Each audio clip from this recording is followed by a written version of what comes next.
Just because I put this out there doesn't mean I'm not necessarily going to have a bad day.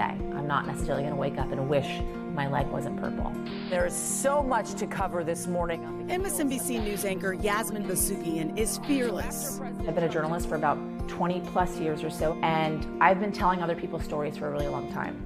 But there was one story she wasn't telling, her own. Yasmin was born with a purple birthmark covering most of her left leg.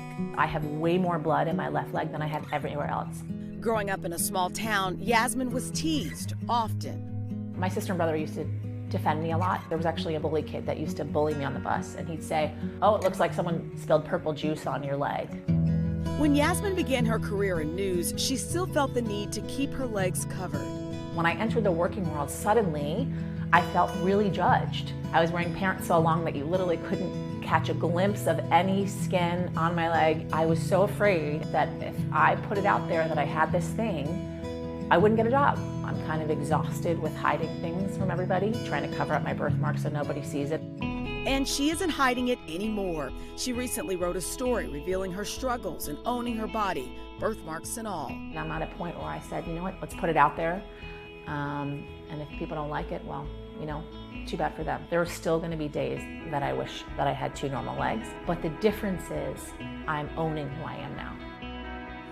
Yasmin Vossoughian is joining us now. She is an MSNBC anchor and co-host of Morning Joe First Look. Good morning to you. Good morning. Does it feel good? Does it feel like, you know, a burden has been lifted, if you will? I mean, can I just say that was so emotional to see? I'm 40 years old. I'm admitting how old I am on television, everybody. Another coming out. Yeah, exactly. I'm letting it all out.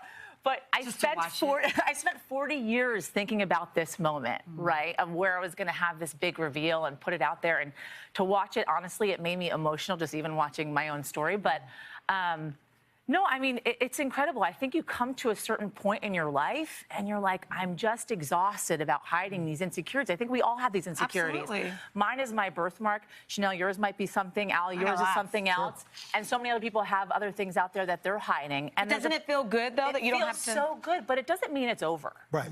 Right? It doesn't mean that it's not a struggle every single day. It doesn't mean that I wake up and I go, oh my God, the weight has been lifted and I am secure and happy.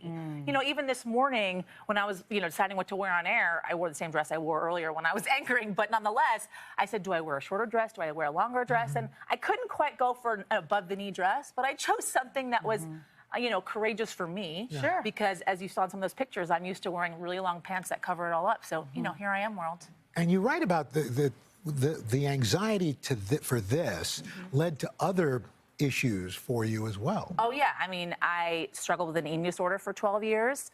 I had anxiety issues in general, some of which translated to being on air, especially in the beginning of my career when I wasn't as secure as an anchor and as a journalist as I am now, and the experience that I've gained.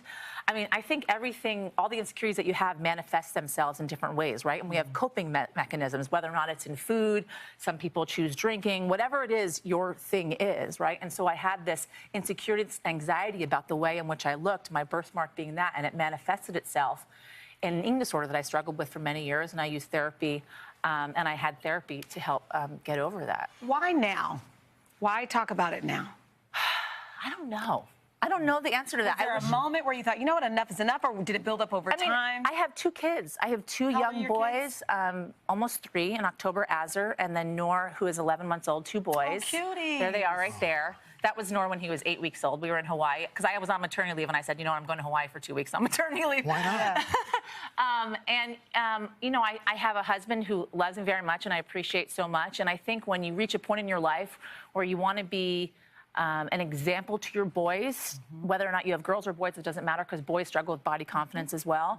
And I want my boys to not only accept differences in other people, I never want them to bully others, ever. I mean, that is my biggest fear, is to raise boys that could feasibly be bullies of others, and to accept themselves and to gain strength from that. I want to be an example for that. I don't want them to look at their mom and say, she hid something for so long, you know? And what do you say to people? How have you used this to kind of bring about positive changes for you? What are the steps that you've taken?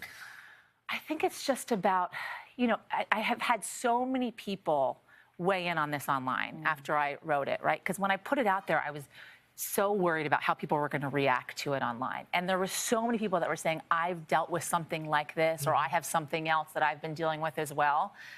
And they've said, because you've come out with your birthmark, it has empowered me, or I'm going to share this with my child or my grandchild who has dealt with something like this as well. And I only want to do that for other people because I know what it was like to be that little girl in that situation.